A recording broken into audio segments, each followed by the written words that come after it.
teeth, even after, let's say a franchise is awarded, let's say they get the agreement, they are awarded the opportunity to invest into a franchise and they sign, what might give me just 30-second or 2-minute overview of like, what might they be able to expect next?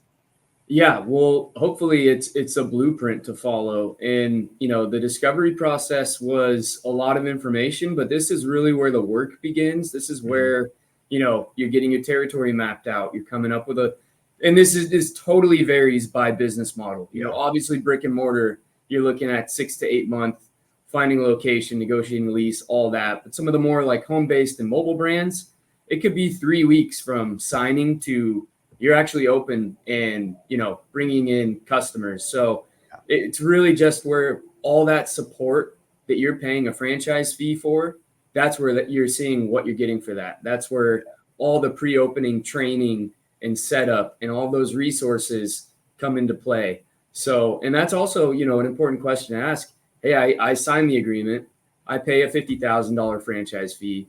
What am I getting for that? And it's like, well, pre-opening this, they should be able to list out those resources that are all dedicated to helping you get open and having your franchise up and running. And one thing I'll say too, just about the whole process, it might seem that there might be like some unnecessary steps in there, or it's kind of a daunting thing to take on, but it's all designed around protecting you as the franchise buyer. It's giving you that transparency so that by step 8, when you're making your decision, you can be really confident in that decision because you've done your due diligence, you've had your questions answered, and you feel good about signing on that dotted line.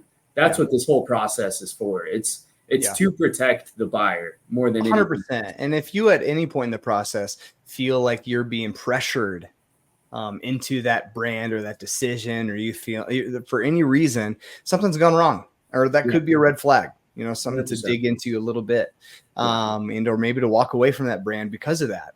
It's designed to protect you, but it is designed to protect. I remember we had Justin on from Ziggy's, and they view it very much as a way to protect their brand because they don't want to just sell franchise licenses and that's it. They want to develop a high quality brand, one that's going to be lasting forever, and so he doesn't even call their reps, their franchise developers. They don't call them salespeople.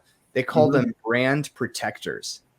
And I love that because the best brands to get invested with, that's the kind of mindset you want to see, is those 100%. That care deeply about the brand, but care more deeply about people. Yeah. And if they don't believe you're a good fit for them, they will tell you that. Yeah. They'll let you know. And, Well, like you said in the beginning, Jared, really important to note, it's good if you see a brand that turns people away at Discovery Day. You don't want someone who's letting everybody in.